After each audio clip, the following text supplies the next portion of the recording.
নমস্কার বন্ধুরা, আজকে আমি নীলিমা কুকিং শো থেকে বানাতে চলেছি যে বেগুন ভর্তা। আমি টমেটো আর বেগুন রেডি করে রেখেছি। আমি এখন দিয়ে দিচ্ছি প্রেসারে, সেদ্ধ বসাচ্ছি। একটা সিটি দিয়ে আমি নামিয়ে দেবো। তারপরে আমি কি করে বানাচ্ছি আপনারা দেখতে থাকুন, আমার সাথে থাকুন।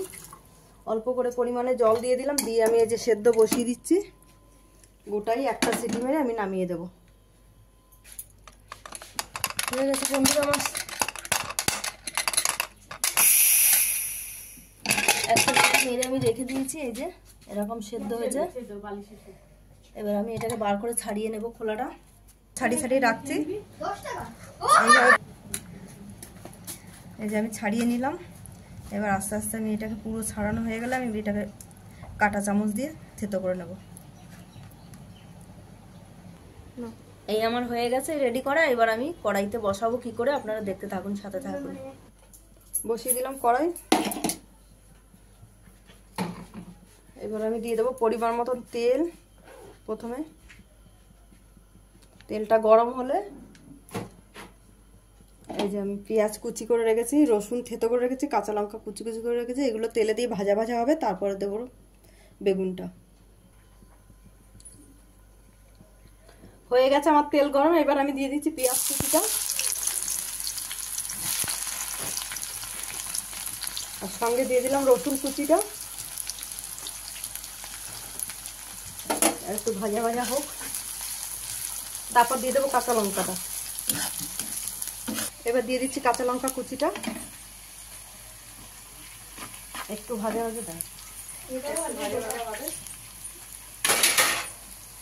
একটু ভাজা ভাজা হবে। তারপরে দিয়ে দেবো, দিয়ে দিচ্ছি সঙ্গে হলুদ গুঁড়োটা,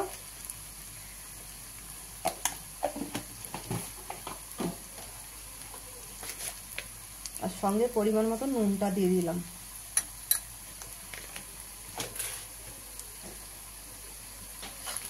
এবার এটা একটু ভাজা ভাজা হবে। তারপর ঢেলে দেবো বেগুনটা, টমেটোটা। এবার আমি দিয়ে দিলাম টমেটো আর বেগুনটা।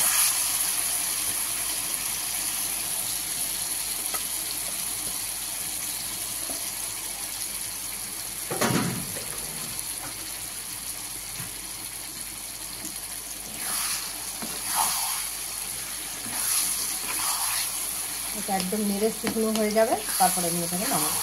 দেখতে থাকুন, সাথে থাকুন। দেখুন বন্ধুরা, এই যে এরকম ভাবে এখনো হবে, অনেকটাই বাকি আছে। সবে মানে রস হালকা টেনে এসছে, একদম শুকনো হয়ে যাবে এটাকে। এই বন্ধুরা দেখুন, এই যে আমার হয়ে গেছে বেগুন ভর্তা। এবার আমি নামিয়ে দিচ্ছি। এরকম হবে। দেখুন বন্ধুরা, আপনাদেরও ভালো লাগলে আপনারা বাড়িতে বানিয়ে খেয়ে দেখতে পারেন, ট্রাই করতে পারেন। আর আপনাদের ভালো লাগলে আপনারা নীলিমা কুকিং শোটিকে আপনারা সাবস্ক্রাইব, লাইক, কমেন্ট, শেয়ার করবেন। আর ফেসবুকের বন্ধুরা আপনারা লাইক, কমেন্ট, শেয়ার করবেন। আর দেখবেন আমার ইউটিউবে চ্যানেল খোলা আছে, আপনারা সাবস্ক্রাইব করে নেবেন। আর আমার নীলিমা কুকিং শো বলে পেজ খোলা আছে, সেটাতে আপনারা ফলো করবেন।